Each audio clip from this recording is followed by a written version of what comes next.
Welcome back to the Badass Literature Society, where badasses come together to rate and review novels recommended by you. Hi, I'm Michael. This is Barbara. And I'm Lauren. This month we read The Alice Network by Kate Quinn. Like always, we'll split the podcast into two sections, a spoiler-free discussion and our overall group score, and then a more in-depth discussion of the plot and the ending, which will obviously be spoiler-heavy, as well as our individual scores for the book. First, though, let's talk about the author. Kate Quinn is the New York Times and USA Today best-selling author of historical fiction. A native of Southern California, she attended Boston University, where she earned a bachelor's and master's degree in classical voice. She's written 4 novels in the Empress of Rome saga and 2 books in the Italian Renaissance before turning to the 20th century with the one that we read, The Alice Network, The Huntress, and The Rose Code. All have been translated into multiple languages. Kate and her husband now live in San Diego with 3 rescue dogs. Barbara, do you want to tell us a little bit about the book? It was originally published on June 6th of 2017. It is categorized as historical fiction, and depending on what book you have, I believe the hardcover is 560 pages. It currently has a 4.2 out of 5 on Goodreads, a 4.8 out of 5 on Barnes & Nobles, and a 4.6 out of 5 on Audible. And it was nominated for the Goodreads Choice Award for Historical Fiction back in 2017. And as of this recording, it has not won any awards. All right. And Lauren, do you want to give us a little synopsis of the book? Yes, so this is the back of the book. 1947. In the chaotic aftermath of World War II, American college girl Charlie St. Clair is pregnant, unmarried, and on the verge of being thrown out of her very proper family. She's also nursing a desperate hope that her beloved cousin Rose, who disappeared in Nazi-occupied France during the war, might still be alive. So when Charlie's parents banish her to Europe to have her little problem taken care of, Charlie breaks free and heads to London, determined to find out what happened to the cousin she loved like a sister. 1915. A year into the Great War, Eve Gardiner burns to join the fight against the Germans and unexpectedly gets her chance when she's recruited to work as a spy.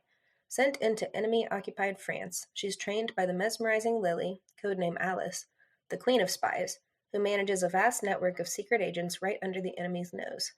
30 years later, haunted by the betrayal that ultimately tore apart the Alice Network, Eve spends her days drunk and secluded in her crumbling London house, until a young American barges in, uttering a name Eve hasn't heard in decades, and launches them both on a mission to find the truth, no matter where it leads.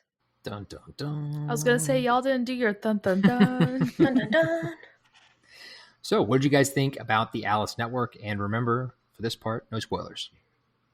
So for me, it took me a little bit to really get into the story. I thought it was a bit slow at the beginning, but once I did get into it, I really did enjoy it. I really got into Eve's story a lot quicker than Charlie's at the beginning, but then Charlie's story grew on me the more I kept reading. I did enjoy the setting and the characters and the overall story that this book did tell, though. Yeah, I liked the book too. It was one of those things, like you said, it did take a little bit of time to work into, and it was a little slow at first. But I think that is something I've noticed in most historical fiction. It's can be a little bit slow to get into because it's trying to set things up and kind of give you the historical viewpoint that it wants to give you and where it's setting everything. But yeah, once it got rolling, it really got rolling. I really did enjoy it. It was a really good read. And when you got to about, I'd say probably the halfway point, it was where it became like couldn't put it down. Wanted to just plow through it and get it finished because I wanted to know what happened next. One of the things that I don't think this is a spoiler, but I guess we can cut it out if it is. The book is structured in a way where it's back and forth between Eve's perspective in 1915 during World War I and Charlie's perspective. It's not a spoiler, Sweet Pea, because your sister literally read that in the back of the cover. It said 1941 and then 1915. So there you go. Not a spoiler. But I thought it was really cool the way that she structured the chapters. We had a chapter on Eve during World War I and a chapter on Charlie, which takes place right after World War II. And one of the things that worked really well from that way is you got to obviously both stories, really neat to hear both of them, but you'd get to the end of a chapter on one of the characters and it'd have a cliffhanger ending. You'd be like, oh my God, what happened next? But you can't figure out what happened next until you read about what happened to the other character. And so it did a good job managing pacing that way. And it was a really good book. I liked it. Yeah, I agreed with Barbara. It was a slow burn at first, but I did really enjoy it. I liked both perspectives. Like Michael said, I think that I got into it. I got more drawn into Eve's sections than Charlie's at first. And I think that that was what caused me to keep reading and get into the book initially. And then I think that that changed towards the end, and I was equally invested in both of their stories more towards the end of the book, or like the last third, last fourth of the book. I looked forward equally to both perspectives, but there for a while I was just like, okay, I don't care about what's going on with you, Charlie. Like, I got to read this to get to figure out what's going on with Eve. That's what I was doing too. I was like, no one cares, Charlie. Eventually, Yep. her perspectives got better, but at first I was agreed. just like, okay, get to the point so I can hear more about Eve. I also thought it was just interesting. So Charlie's perspective is written in first person, whereas Eve's is written in third person. And I enjoyed. How did you guys like? Did you like that? Because I feel like we got. I don't. Maybe at first I was like, oh man, I don't really care for Charlie's first person perspective, and I would have liked Eve's, but I think maybe that would have been a little too much perspective, especially on what happens to Eve. Yeah. So I actually, at first, I was not a huge fan of it, but after a while, I enjoyed how it switched like that. I feel like that, yeah, I mean, before you said anything, I honestly didn't even factor that into the story. It flowed so well with how that they did it that I don't know that I had to sit here and think like, oh, I guess they were one in third and one in first. Like, it didn't even register in my brain, but I did do the Audible version, and so it's a little bit easier. I guess that would be easier. Fall into the story than if you're reading it. It's probably more noticeable. I had that exact same moment you're describing, Lauren, when Barbara first asked me this question, and I was Did like, you not realize it? I guess your brain didn't. I think register? Subconsciously I probably did realize it, but it wasn't something that was on the forefront that like I remembered. So I had to like sit back and think about it. And like Lauren said, I mean, it flowed so well together that it was hard to notice. But I think that the way that for each of the characters, the way that the perspective they chose to tell the story, I think made the most sense for the story they were trying to tell. And it was interesting, like you said, Barbara, to go back and forth and from those two different perspectives. So like always, we're not going to go into our individual readings right now. Got to wait for that till the end. But our group score for the Alice Network ended up being a 7 out of 10. So next question, would you guys recommend this book? Yeah, I think I would. It's kind of like how we answer every one of these. Like if you're someone that hates historical fiction or doesn't like reading about things that are rooted in reality, then obviously not going to be the book for you. If you enjoy historical fiction, it's an easy choice. It's a really well-written book. I think from what I know about, the history around this time, it was done very well and very accurately. I didn't have any gripes there. So yeah, I would absolutely recommend it. I put that I would definitely recommend it. I also, though, really enjoy historical fiction and historical, if that's a genre. I like, What is historical? Historical is historical nonfiction, basically. Oh, okay. Not like a history book, but like things that are written based on like truth. Fair enough. What I'm saying? Yeah, I got you. I don't know. Historical biography. I don't know. Whatever. So I enjoyed it. I think though that even if you don't like historical fiction, you could still enjoy this because it does have like all of the different elements of a good story without getting into any spoilers. I mean, it's got, a little bit of romance, a little bit of action, a little bit of, sadness. It's got all of the makings of a good story. Now, not everybody would enjoy it, but I feel like most of the people that are in my circle would probably like it. Yeah, I have to agree with all of you guys. I would recommend this book. I also like historical fiction, and especially because this one used real people as well, and I believe real instances that happened. So if you actually did a little bit of digging, you would see that obviously the how and how it got to these points, I believe the author made up. The codename Queen of Spies, Alice, is actually a real person, and that these things that happen actually did happen. I believe she said that she wrote or read a memoir about this lady. So it's historical. Yes, it's historical with a little spice, as they say. So I enjoyed that aspect of it. Obviously, I'm not trying to spoil anything, but like there's going to be romance in this. I enjoyed that too. I liked it, and I would recommend it for the most part. I think most of the people that I'm friends with would enjoy this book. So there was actually, when you were talking, one question I thought of that I want to ask you, Barbara, specifically. And I know that, No. okay, well, I know that you're not a fan I'm just kidding.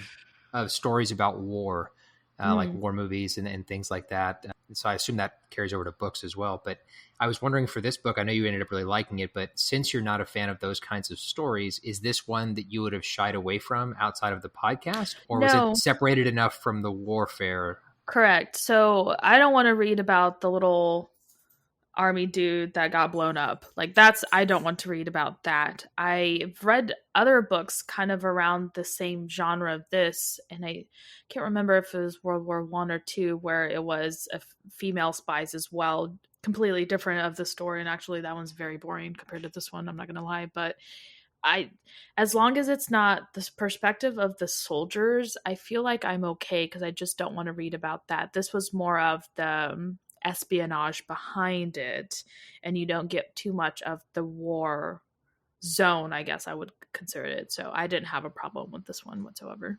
Okay. Yeah. Thanks for answering. I was just curious. I just thought about that. We were talking about recommendations. So, well, guys, that's it for the spoiler-free section. For those of you that are leaving us at this point, don't forget to give us a rating wherever you're listening to our podcast, Apple Podcasts, Spotify, Stitcher. That really helps a lot if you leave us a rating and a review.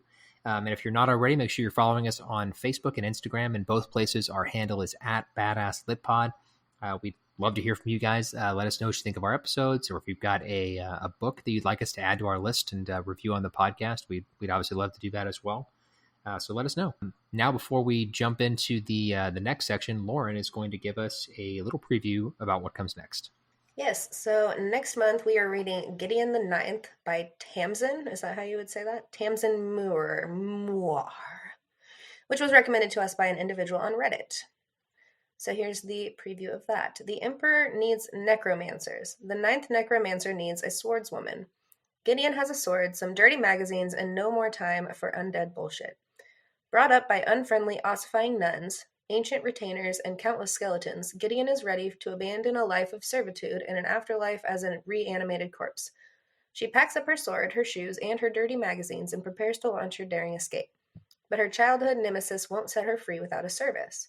Harrow Hark, non-age Simus, reverend daughter of the Ninth House, and Bone Witch extraordinaire, has been summoned into action. The Emperor has invited the heirs to each of his loyal houses to a deadly trial of wits and skill. If Harrowhark succeeds, she will become an immortal, all-powerful servant of the resurrection, but no necromancer can ascend without their cavalier. Without Gideon's sword, Harrow will fall, and the Ninth House will die. Of course, some things are better left dead. Very interesting. Bum, bum, bum. Some interesting names there that I'm going to have trouble pronouncing. Can't wait. Thank you, Audible.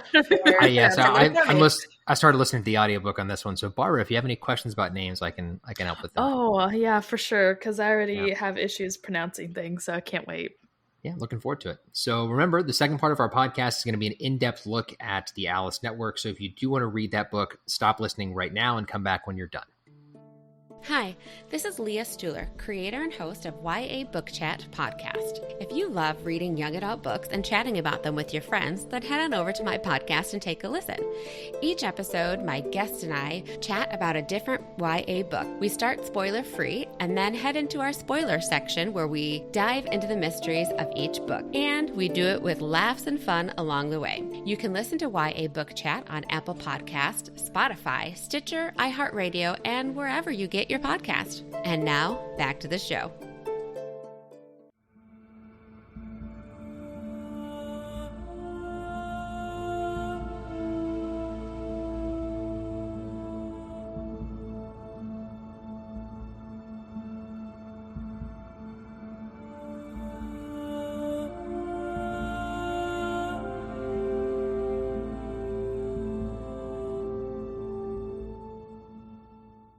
Now, for those of you sticking around for the spoilers, here we go. All right, so we'll start here like we always do with the first question, which is figuring out who the Badass Character Award goes to. So who are your nominees? So I think Eve is the obvious winner of this award. She encompasses all that is badass. She went from being like this stuttering young child with no self-confidence to this badass spy going through finding all of the crazy information, and then, I mean, even dealing with Renee Bordelon and the whole saga there, and was really committed to her, spydom. But then in all of that, got her hands mangled, like just hearing about all the torture that she went through and just the fact that like what she was willing to do and go through for the cause of the greater good was, it's just hands down. No pun intended. Oh God. Oh, I couldn't help too soon. Too soon. Okay, on that really bad joke, I do nominate Eve. With everything that Lauren stated, like she's just hands down the baddest. But yeah, she just killed it, like you said. Just everything that she went through, that she put up with and survived and dealt with, and obviously she wasn't dealing with it that well in the present, but it could have been worse, I guess. And I don't blame her. After reading how she got tortured in the way that she did by Renee, gross. That's just, 100% her. I don't think there's anyone else, Michael. Well, Michael nominated himself, so. In this book, I think I am the best. I believe I was the most. Either reader was the best. Either reader was the best. No, so I also nominate Eve. I think that of a lot of the books we've read that we've done this award for, this has been the most cut and dry choice for the badass character award. Agreed. Definitely Eve. So Eve wins the badass character award for Congratulations, this month's podcast. Eve. Congratulations, Eve. What did you guys like about this book? What did you dislike? And was there a specific point in the specific point in the story that really hooked you in? So I really enjoyed the overall setting. I think we mentioned all the historical perspective was really cool. I enjoy that. Especially, I feel like we don't get to hear a lot about these real female spies. Like, they were real legitimate people who did these things. And you always hear about like the other stuff, but I would have loved to have read about this in high school, because it's just insane to me. I didn't even think this was real. I didn't realize that this was this was actually true based off of a real person until I got into reading these kinds of stories. I've picked up a few books like this, and I was just kind of shocked. So I really enjoyed that, because it's nice to see a female's perspective of it. As a female, it's interesting to me. I did think it was a little slow, and especially Charlie's. Like, it's not that she's whiny or woe is me. She just kind of like, she didn't really seem to know what she wanted out of life. And I mean, that's the whole point of her character, I believe, in the beginning. So she's just kind of going on a whim to see if her cousin Rose is alive or not, and that's kind of where she goes. I also wasn't a huge fan of how she referred to her baby as the little problem. I get that that's what they referred to those things, especially because she was unwed at the time. Back then, I understand the setting is just kind of rubbed me a little wrong, because I was like, the little problem kicked, or the little problem wanted bacon, and I was like, ugh, just, okay, enough's enough, just call it, I don't know, but anyways, that part, like I said, it was also a little slow. I wasn't a huge fan, especially Charlie's perspective, really. And I just was like, okay, like let's skip Charlie's perspective. I just want to get to Eve's. And then, like Lauren mentioned, I don't know if it was like halfway through the book when you learn more about Charlie and why she is the way she is. Like, my heart went out to her, especially of like losing Rose, who she was really close to, losing her brother the way that she did, and honestly, I feel like she faulted herself. Like, she blamed herself that she wasn't capable of helping him to the point where he, how do you say it, Lauren? Completed suicide is that okay? Yes, completed, not committed. Completed suicide. And like, it makes sense with everything that she's going through. So then I really enjoyed that. I really enjoyed her relationship with Finn. I thought it was really cute, and I wasn't like eye rolling a little bit, but I still thought it was really cute. I really enjoyed Eve's perspective throughout the whole thing. It was really cool to see how she developed as this person who society didn't see her as a good enough asset because she had a stuttering problem, to someone who was more than capable of everything that you threw at her and then some. And her relationship with Renee, not like I meant relationship in the sense of how she fooled him and how even in present time, how he still hated her for that. And she like loved to throw that in his face because he never expected, like no one else would suspect someone like her that could do what she did and pretty much destroy his, well, I mean, she helped with the whole network of spies and getting that information because no one suspected a female, B, they thought she was stupid because she had a stuttering problem. Like all of these things were stacked against her and she proved them wrong. And I absolutely loved that. I loved that. So as far as a specific part that really hooked me in, I really couldn't say. It just kind of fell in, like I started reading it, didn't care about Charlie's stuff. And then when a little bit of Eve's started moving me along and I was like, ooh, like this is cool. I think maybe when she actually started spying on Renee in those chapters, I think probably would be what really hooked me into the story. So I really liked the book and all in, I guess you could say, but at the beginning, I also was Charlie's story didn't really grip me. And I think in kind of sitting and thinking about that and her story being at all or just earlier? Just no, at the beginning, early in the book. And I think sitting down and thinking about that, I think that might have been intentional.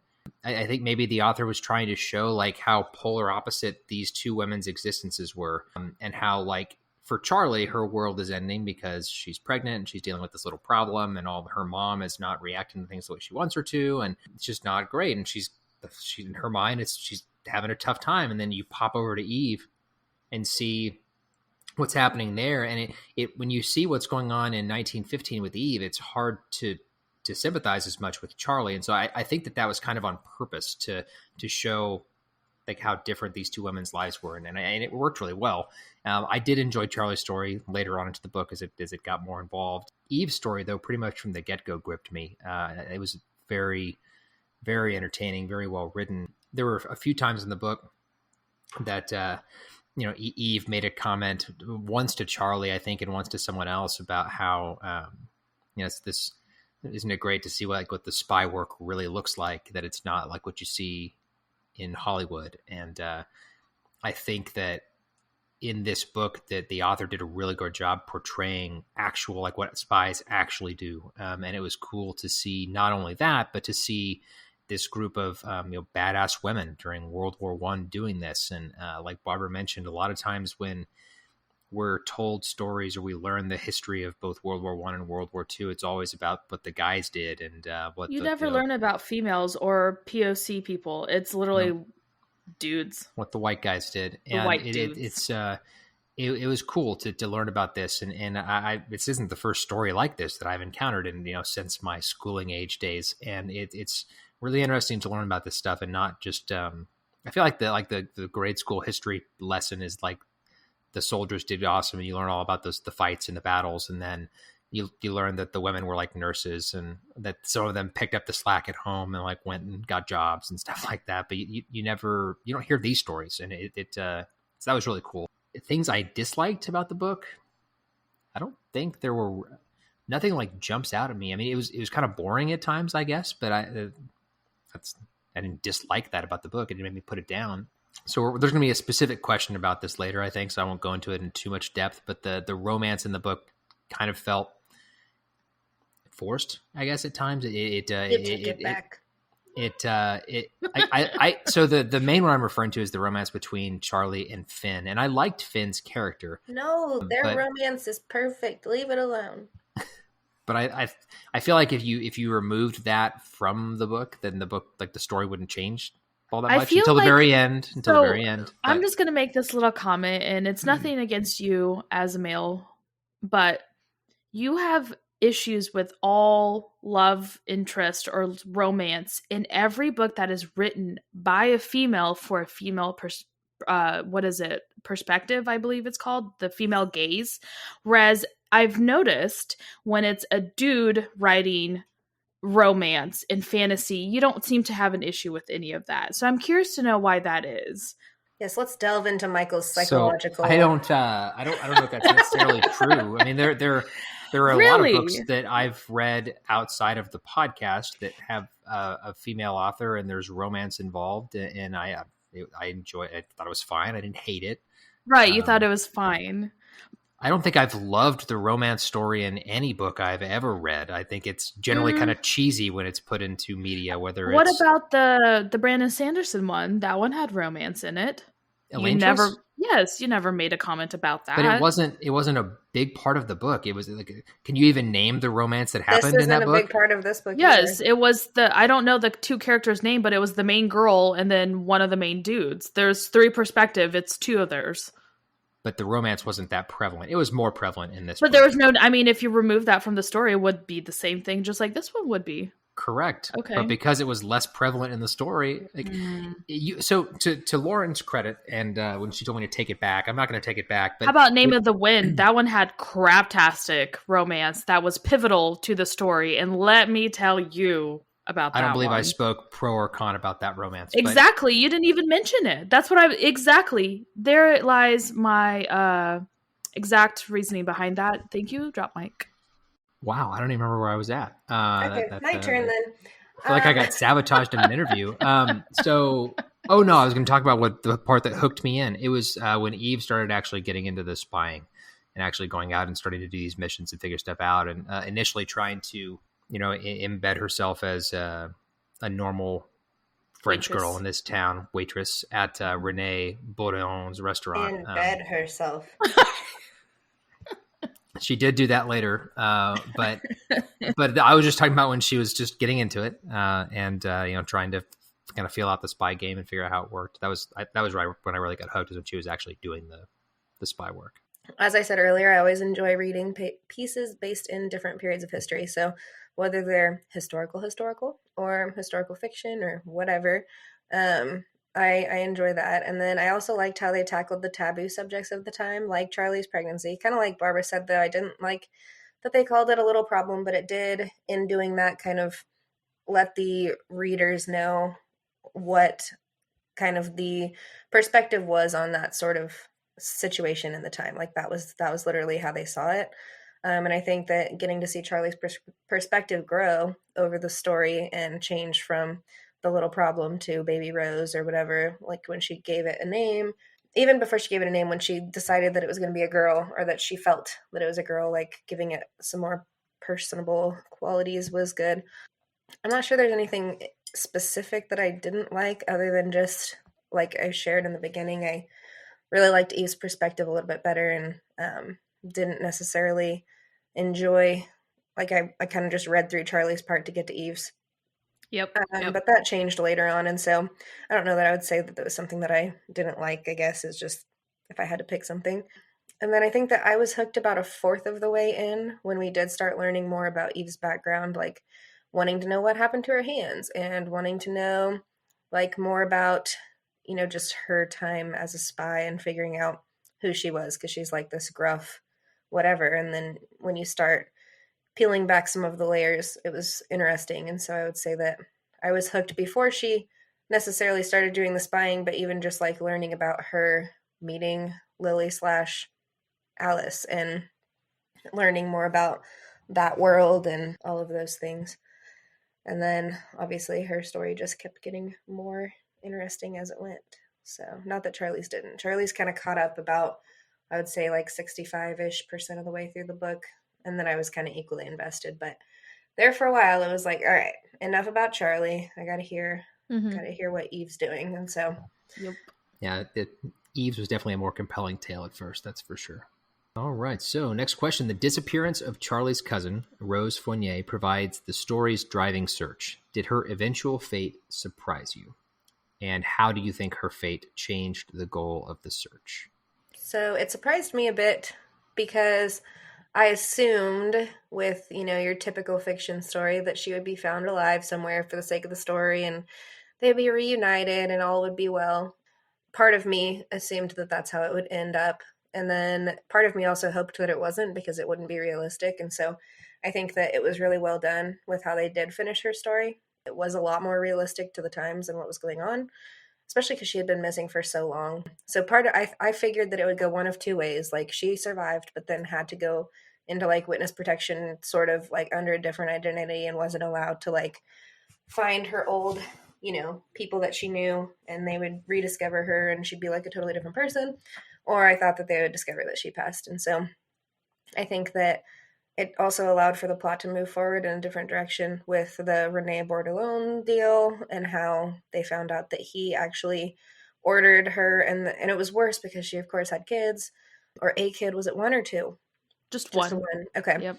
Yeah, her. And so like they basically murdered the Rosie and her kid, and so that was tough to hear. And then that it ended up being Renee, and so that was the tie that kind of tied her and Eve in the end. And so I don't think that the plot would have been as effective if, I mean, it would have been different, obviously, but I think that it was more realistic doing it this way.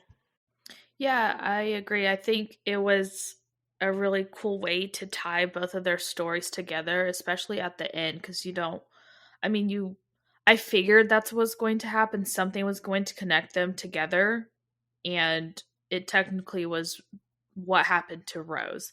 As far as did her fate surprise me? No, only because I figured that's what's going to happen, or at least, and I feel weird saying it this way, not hoping that she was dead, because that's not what I wished. I just, for this type of book, for it to be realistic, I feel like her being alive kind of would diminish this book in the setting and what actually happened during these wars. So, not to say that I was happy she was dead, but it was realistic. And I feel like that really drove the story home for me, especially with how it happened. I never even heard of this city, or I've never even heard of this happening. It's not something here in America that we studied. At least I don't remember studying this. And to know that they completely wiped out a whole town and there was only a few survivors was a punch in the gut to me, to realize that actually did happen. And I did Google that after the fact. And it's very sombering to realize that, like, you hear all these horrors about these things that happened, and I realized I probably know maybe 5% of what actually happened. And oof, man, was that a hell of a scene. She wrote that extremely well, especially with the lady that was repeating it. And she said, like, you could tell that she repeated this to anyone that came here looking for someone. Super it was sad. it was really well written. Well, and I mean, if anybody who is educated in America, like, I feel like that's how, and I mean, I am in education, so I feel like, don't come at me. But you don't pick their curriculum, though. No, I don't pick the curriculum, but I feel like, and maybe it's getting better now. I don't, I'm not in higher education right now, so like high school, college, things like that. But I don't think it is getting better. I mean, personally. we only learn a small percentage, and really only from one America's. perspective, Yeah. of what these kinds of things, what happened. And I mean, yes, we teach about the Holocaust and all of that and that part of the war, but we don't learn about this kind of side where, innocent, a lot of it's portrayed in a very like, we're the heroes way. And even if they are talking about Germans and stuff like that, I mean, it's just like you said, like, we just only know so much of history. And so reading these types of stories, it's always interesting to me to go back and look and see how much more there is still to learn. For sure. That's why I like historical fiction based on actual events. And that's why I really, like I said, I've read a different book that was kind of based around the same thing, like these European female spies. And this one just blew it out of the park for me, or hit it out of the park, whatever the saying is, because I don't think it's blowing out. You can't blow out of the park. Anyways. But, blow it out of the water. Blow it out of the water. Yes, I understand. I got both of those mixed up. Anyways. It's this one did such a good job because she based it off of actual events that happened, and how she got there was, I think, what she kind of made up. Like, how these women got this information was made up, but these things actually happened.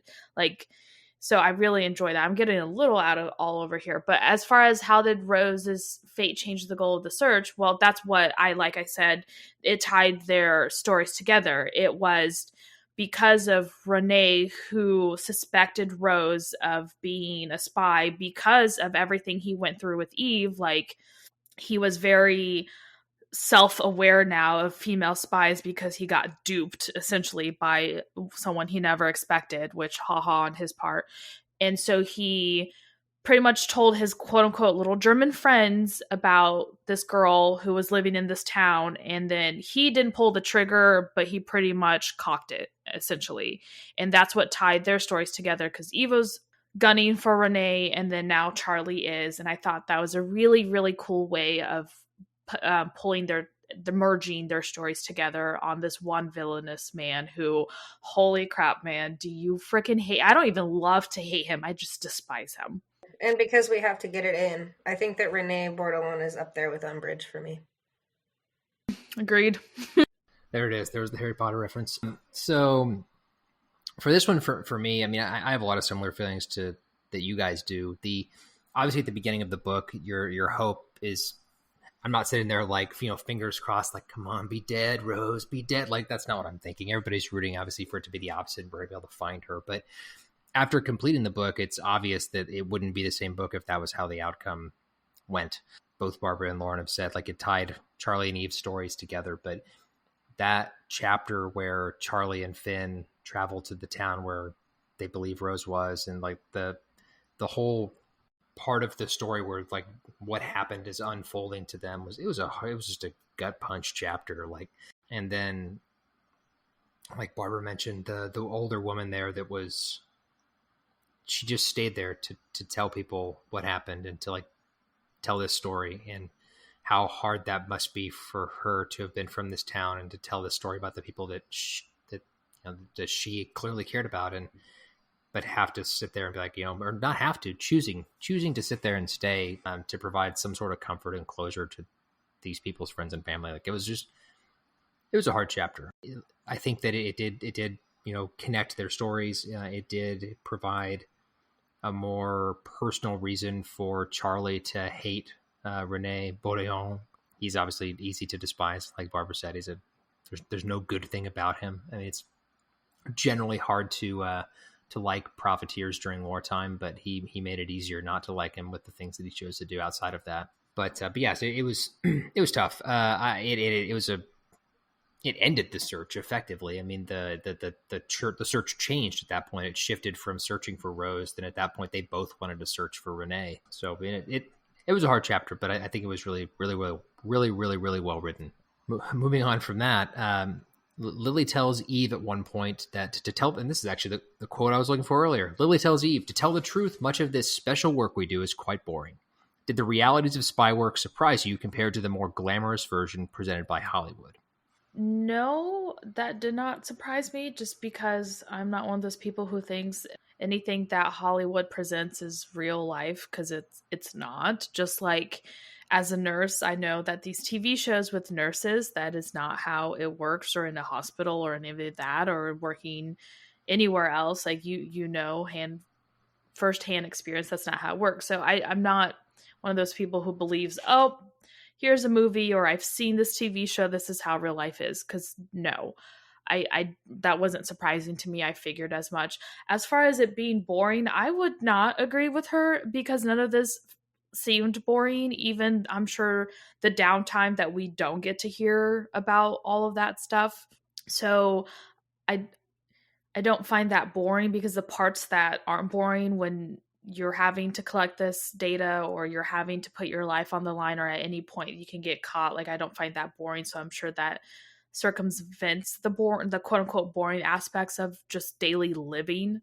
That's not boring. It's life. As far as what I have fared working for the Historical Alice Network, I'm not sure. I mean, I know more than one language. I don't know German, so I don't know how helpful that would be. I don't know if I have. I mean, it's always so exciting sounding, sure, but like when you're actually put in that position where your life is on the line, and if you mess up, like you're pretty much dead or stuck rotting in a cell cage. Like that doesn't sound pleasant to me, and I don't know how to answer that. Like you always think you would be great at it, but like would you really? I'm pretty good at finding information, but only on the internet. Like my ties is more of a society here where Well, I feel like I don't also know. you have to be like a person that doesn't show your emotions on your face.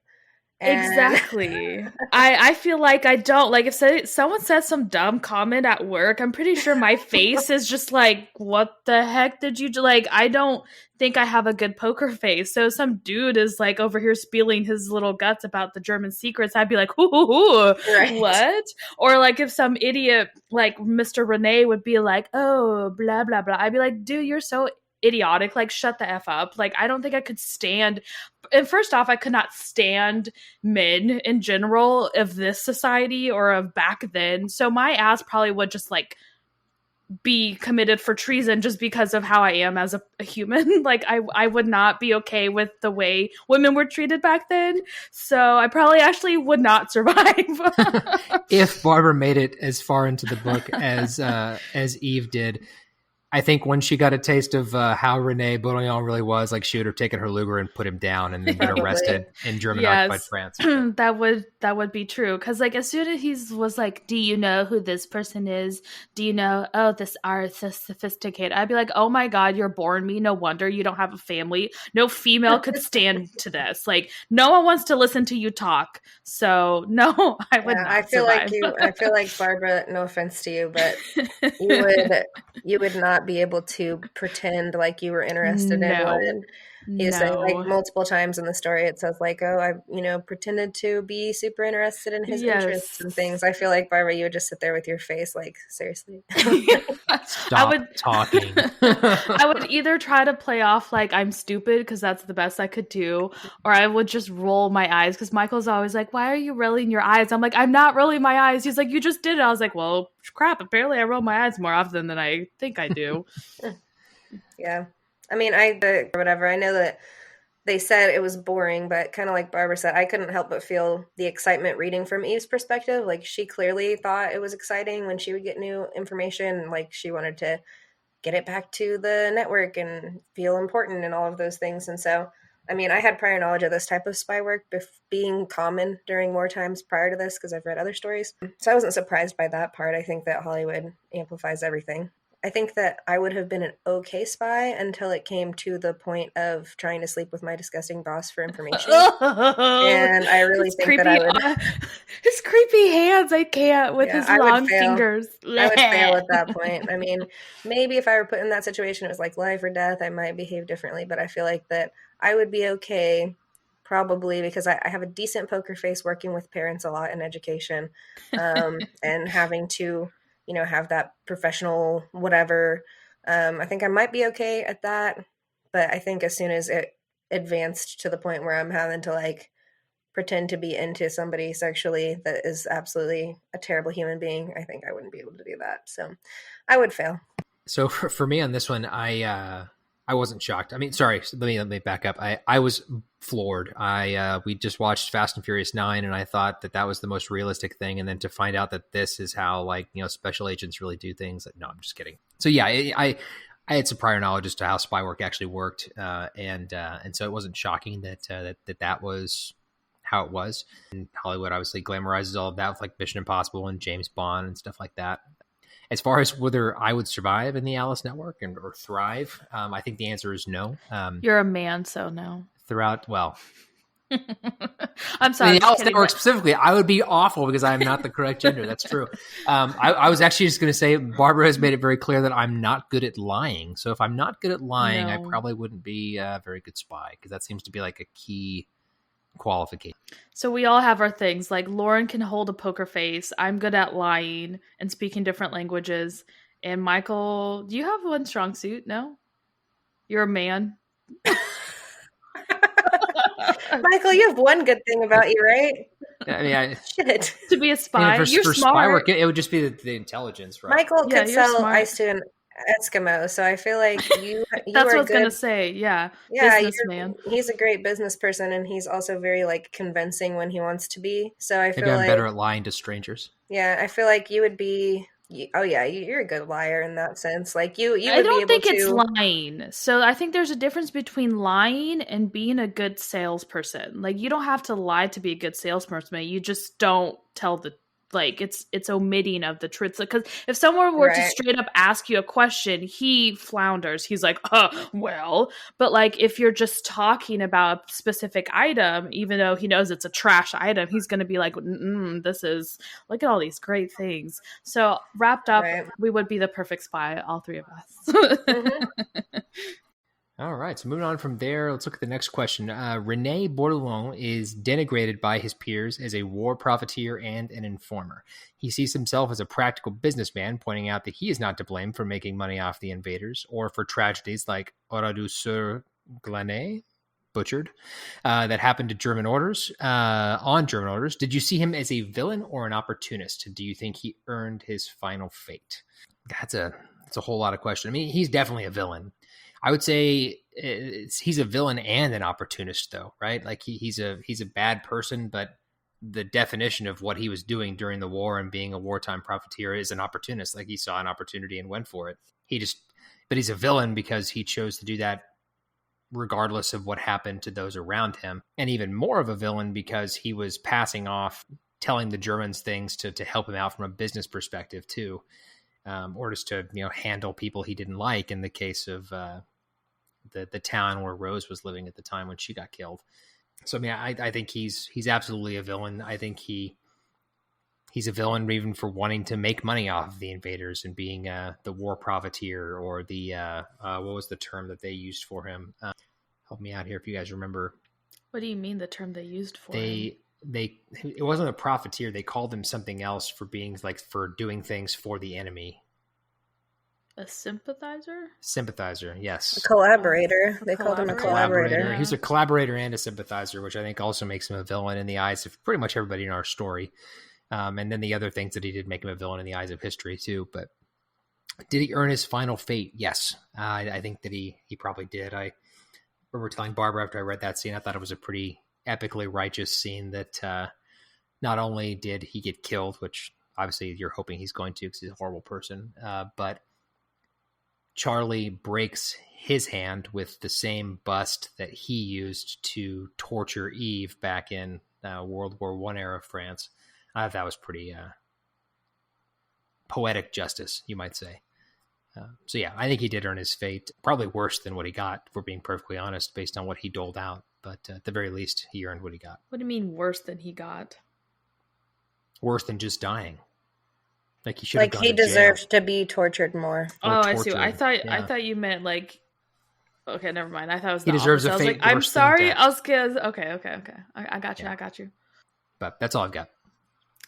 For show, I honestly think the line of opportunist, I think he not only did he cross that, he like freaking barreled through it. I think at this point there's being an opportunist and then being what he did, and he 100% just flew by that opportunity line and severely crossed it to a villain.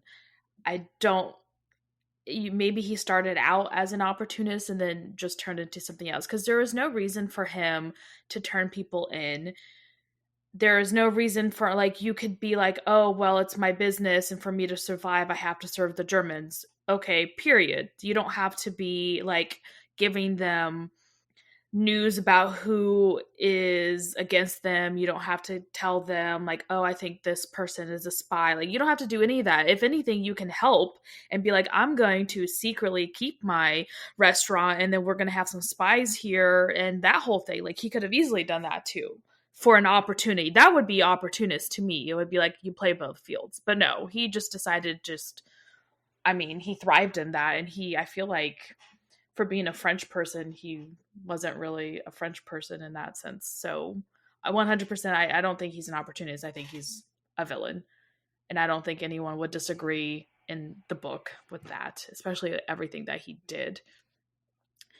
Obviously, as far as did he earn his fate? 100% and then some. Like Michael said, it was poetic justice and how that was handled and how he did die and his hands getting crippled by the same bus that did the crippling for Eve.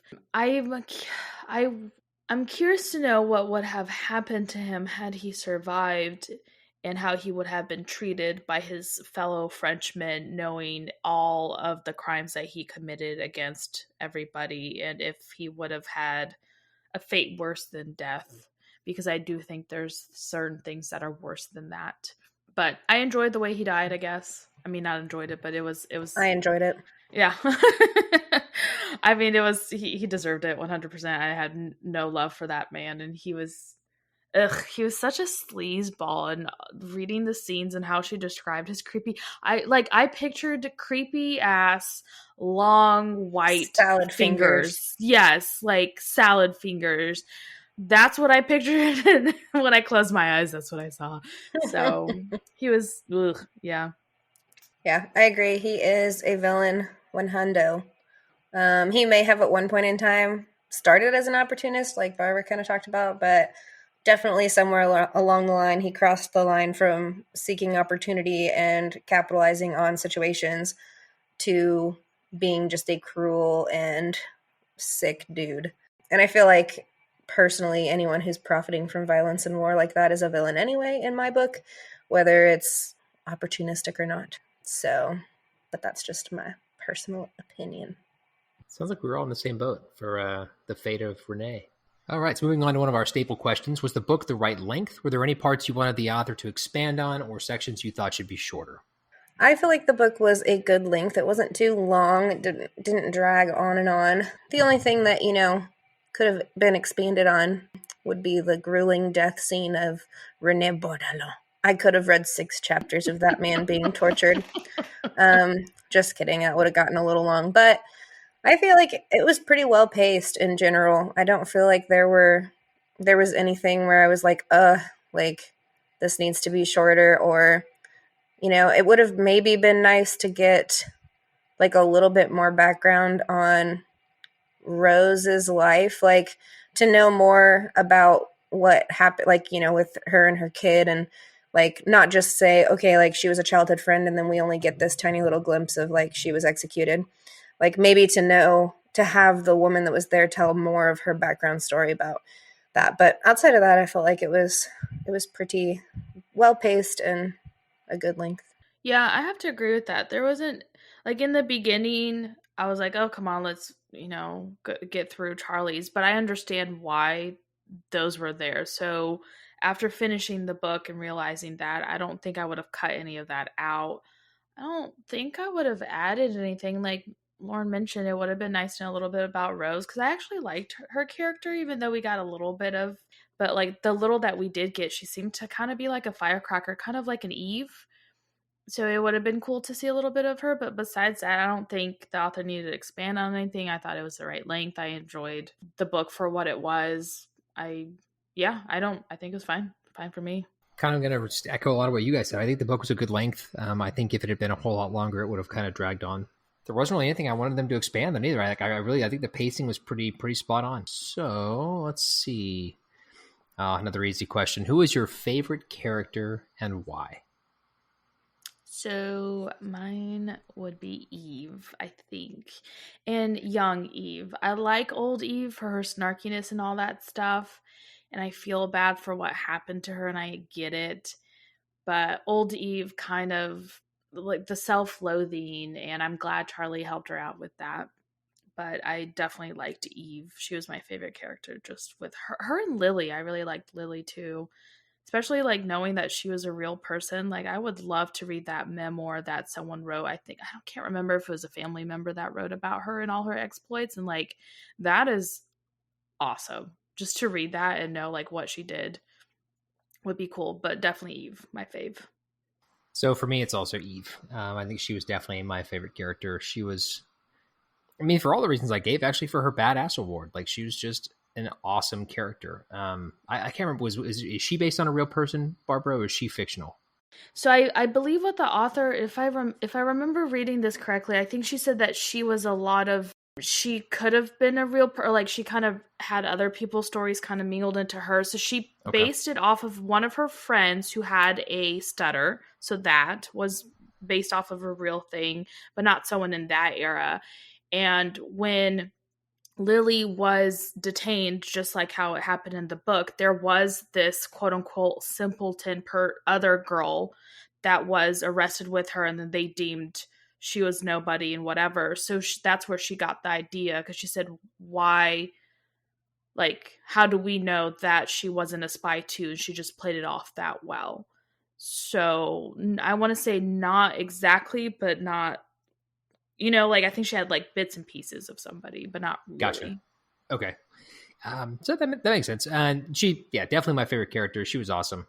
I liked her attitude. I liked the dialogue that she got. I liked the way that her character developed, and we got to see kind of a strange way of looking at character development by seeing her not only develop as a young girl in World War I era, but also seeing like her character's development continue through, post World War II era. Hands down, she was my favorite. I also chose Eve. I liked Charlie and Eve by the end, and they were like pretty close, but Eve does come out slightly above. Just a quintessential badass in almost every way, kind of like we talked about her for the badass award. And I mean, I think I like both young and old Eve. They're both pretty badass in their own way. Young Eve, like Barbara said, I mean, it's crazy the different things that she went through, and but then old Eve came out on the other side of everything, and after getting dragged out of her drunken state and kind of reminded who she is by Charlie, bringing up the name that she, just bringing up old things and not allowing her to continue to like wallow in her misery. I think that she ultimately ended up, even old Eve came out as my favorite. So I didn't think about dividing old Eve and young Eve, but you're right. They were both my favorite. That's a good way to look at it. Let's see. So second to last question, the penultimate question. Start with a quote. There are two kinds of flowers when it comes to women. The kind that sit safe in a beautiful vase, or the kind that survive in any conditions, even in evil. The theme of the Fleur du Mal carried from Lili to Eve. How does Eve pass that on to Charlie? When do you see Charlie becoming a Fleur du Mal in her own right? And how has knowing Eve changed Charlie's life and vice versa? So for me, this is a really interesting question, and it was obviously a really cool theme throughout the book to see the Fleur de Mal carried from one character to the next, and how they all had their own part in that. As far as Eve passing that on to Charlie, I think that it kind of happened slowly throughout Charlie's story, the closer that she got to Eve. I think in some ways Charlie was kind of stuck. She was a young girl. She was born into what sounded like a wealthy family, that her parents were both very controlling. She got pregnant, had to deal with her little problem, as she calls it, and neither Barbara or Lauren liked the way that she phrased it, but that's what she calls it. So I think her mindset kind of changes throughout the book, and I think a lot of that happens because of Eve.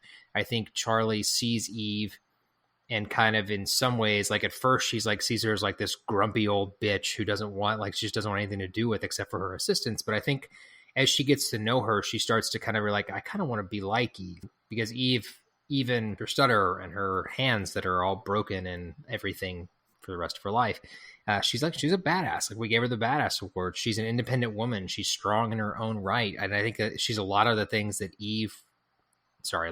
Charlie is not and kind of wants to be. And we kind of see Charlie step into a more like independent woman, strong, finding herself outside of the circumstances of her life, like finding her own story, finding out who she really is. And I think that happens because of her relationship with Eve. And I think that's how she becomes that in her own right. And I think we finally see the outcome or the blooming of that, if you will, at the very end, when you see that Charlie and Finn decide that they're going to get married and make a life out of it. And they invite her parents to come see them. And she's pretty much just like, I'm going to tell you what I'm doing with my life. I'm not listening to what you have to say anymore. And it worked out, obviously, in this story that her parents were very impressed with Finn and everything. But I think that was when you finally saw her like completely come into her own, when she stood up to her mom and dad, the people that she let control her for most of her life. As far as knowing, so I kind of talked about how Charlie's life was changed because of knowing Eve, but there's a flip side of that too. So Eve, through knowing Charlie, I think kind of took on some of the things that Charlie came into the story with, which is the more like she's genuinely kind, and she genuinely cares about people, and she lets her emotions out. She's not afraid of them. And Eve hides a lot of that stuff. And to the point at the end of the story, we see like Eve does the crocodile tears to get away from Charlie at one point to go slaughter Renee. I used that word for you, Lauren. You're welcome. And we finally see at the very end of the book, in the same way that Charlie bloomed, Eve kind of did too, but in a different way. She accepted the fact that, that she's allowing herself to feel things, and she's going to allow herself to kind of move on past this part of her life that has like haunted her and stuck with her for most of it. And I think in that way, they kind of changed each other for the better. Charlie took on some of the positives of Eve's personality, and Eve kind of also took on some of the positives of Charlie's personality. And they found a good place for themselves. Well, I feel like you literally summed up all of that, which is great. It makes my job easy. No, and I mean, just to add to that, I feel like that Charlie, in the end, stands up to Eve as well, and basically doesn't allow her to turn the gun on herself when she's going over to kill Renee. And obviously her plan was murder-suicide, and it got interrupted. And so I think that beginning of the book, Charlie never would have done such a thing. And end of the book, Charlie had the courage and whatnot to stand up not only to Eve, but also to Renee and to her parents. And so, yeah, that's the only thing that I would add to that. Agree. I think what I really enjoyed about this book outside of the setting was their relationship with each other, and then how they grew from each other. Definitely Charlie learned from Eve as far as being who she is and who she wants to be. Like, she saw that it's okay to have dreams outside of what your parents' expectations were. I feel like Charlie kind of was just drifting through life and was maybe, I would even say she was content, because like she wanted to do more with her life. That's why she was going to school, but it didn't seem like her parents were just kind of letting her do that so she could find a husband, not necessarily as a working female, because back then that wasn't really a thing. So they just entertained the idea so she could find a husband, essentially. And she wanted more than that. And then her plans kind of got derailed with the fact that her brother died, and then her parents were broken and didn't know how to deal with that. And it kind of just left her feeling numb, essentially. And that's kind of why she slept around, because she was hoping to feel anything. And she wasn't allowing her to feel anything until she kind of got in her head where she needed to find Rose. And I feel like she got so into this because like Rose was everything she wanted to be, and everything that I feel like is Eve as well. And she didn't think she had it in her. And Eve, while learning about Eve's history and what she did with the war and her story, she learned that she could also be like that too. Like, she could be brave and independent and stand up for her beliefs and herself and the people that she loves, while still being true to herself. So I think that's the way that Eve kind of showed Charlie that. And then, like Michael said, on the flip side, Charlie showed Eve that, yeah, Eve went through all that stuff, but at that point, after all of that happened, she felt so guilty and traumatized, thinking that she was the reason why Lili died and why they all got caught and why the Alice Network fell. She thought it was because of her. So she pretty much had this huge regret all of her life. And she wasn't really living at that point. She was just surviving. And I think Charlie taught her that, she didn't do that. Lili didn't die. It wasn't her, because of her. And also that she wasn't really truly living like how Lili wanted her to do. They had that really strong friendship bond, and Lili told her, like, go on and do great things. And she noticed that she really wasn't doing that. So it was nice to see that Charlie helped Eve to be more comfortable with also accepting the fact of what happened in the past and moving past that point, and not being such a crotchety old woman, and also not trying to end her life because of what happened. So I really enjoyed their relationship. I thought it was really fun to watch it grow into, obviously, this beautiful friendship that Eve is Charlie's daughter's godmother, I believe, right? Mm-hmm. So yep, that's right. That was cool. Yeah, that was really cool. I forgot to mention that. That was a really cool part of that too. All right, guys. Final question: was the ending satisfying? So I felt like it was satisfying, especially obviously the slaughtering of Renee. I think that whole scene was great. I was really concerned about Eve for a while there at the end. I did think that it was a possibility with the author to that she would succeed in completing her mission of murder suicide. And so I was a little bit nervous there. I think it was really well done though when they included obviously just the part about like as Eve is dying, you know, she's like, "No, you it wasn't you. Like it wasn't you're not the one that gave them Lily's name," because she had just like basically lived her whole life of misery based on the idea that she was drugged or whatever it was that he gave her to, and then basically gave up her people. And she had been punishing herself for so long for that. And so just I think that adding that in at the end, so it wasn't just like I'm not gonna be suicidal anymore, you know, just for the sake of the story. There was an actual reason for her to forgive herself.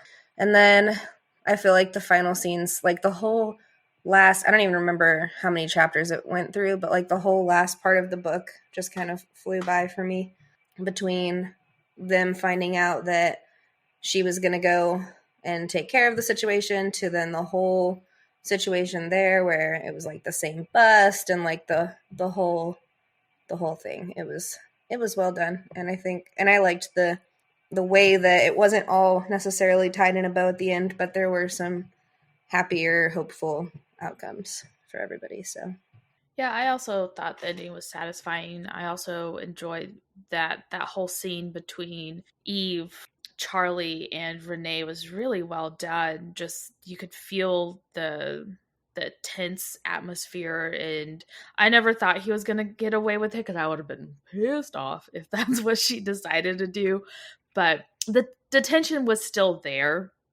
And especially because I was curious to know like how they were going to accomplish this. Like how were they going to, if he was going to, like, I didn't necessarily think that he would die. I thought maybe they would just knock him out and then like the cops will come and that type of a thing. But what Charlie did was really satisfying. Like she pretty much learned everything from Eve of like how he was as a person and how self-centered he was and how he still didn't think a female cat could outsmart him, and then she does it as well. So it's like, haha, sucks to suck, Renee. Your last thought was that another female outwitted you. And I would not have been satisfied if he did anything other than die. I mean, fair enough.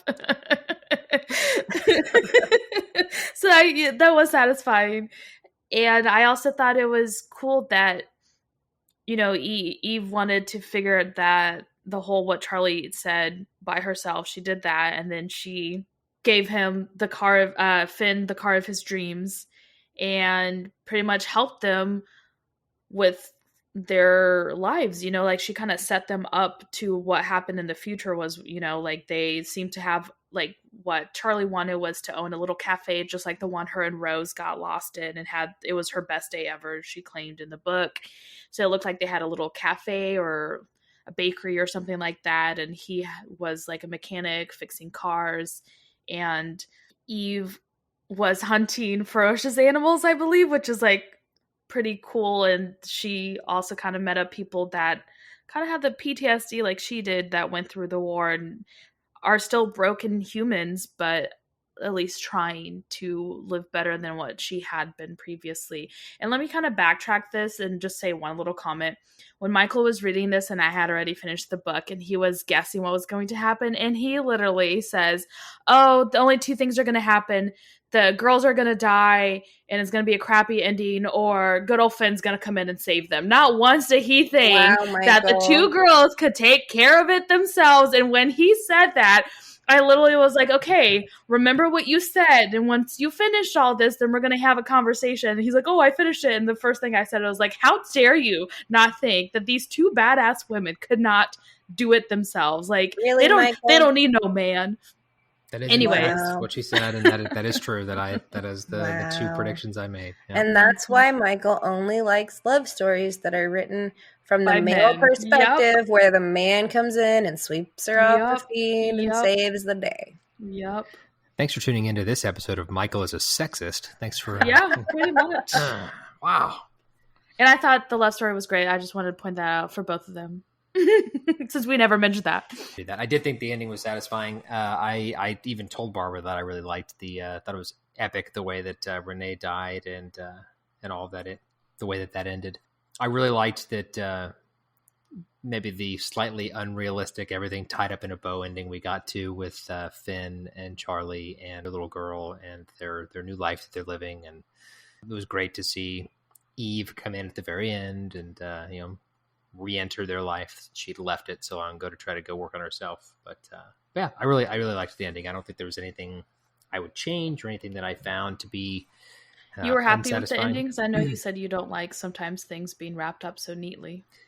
That's very true. And that's actually why I use that comment. I sometimes don't like that, especially in a story like this that's so based in realism, or based in reality, I should say, if I would speak correctly. It just, it was after so many not happy things happening in the book. It was nice to have a happy ending. That's pretty much it. I like. I feel like I was the same because I don't usually like. Sometimes if I'm in the right headspace for like a neat little bow ending, like if you're reading a rom-com or like a chick lit book or something, and you know that that's how it's going to end.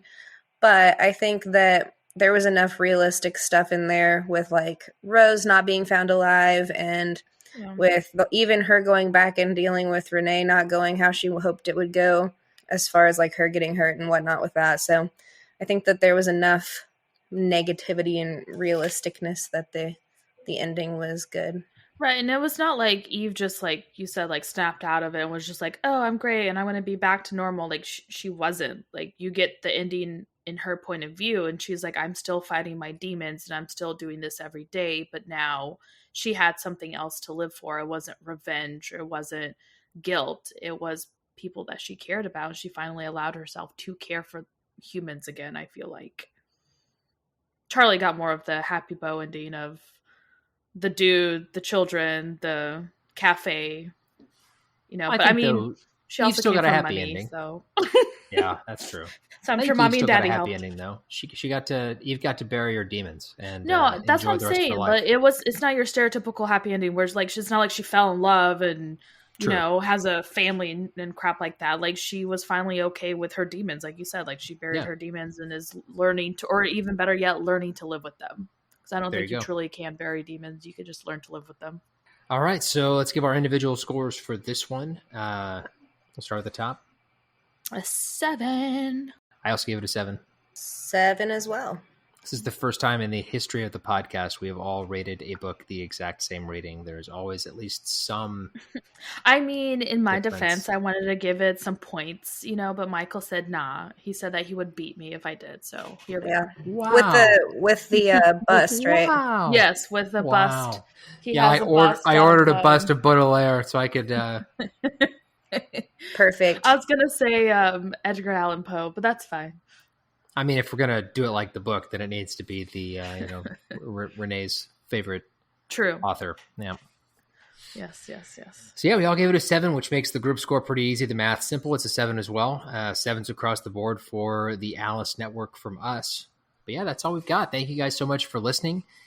We are the Badass Literature Society. Hopefully you liked the episode. If you did, let us know. Leave us a rating or a review on Apple Podcasts or Spotify, Stitcher, wherever it is that you listen. It means a lot. We really appreciate that stuff. If you do have a book recommendation, let us know. Follow us on Instagram and Facebook. Both places, our handle is @BadassLitPod. Feel free to send us a message there or leave us a comment. But otherwise, we'll see you guys next month. Next month we are starting a season 3 and we're going to do things a little bit differently too. So hopefully you guys come along for that ride. Yes, join us for season 3 of the Badass Literature Society. Yes, we're pretty excited. And if you've been listening this long, I'm going to start doing this. Go ahead and put a moo under a Instagram post and we'll know who's been listening. Moo. Anyways, I'm Barbara. I'm Lauren. And I'm Michael. Bye.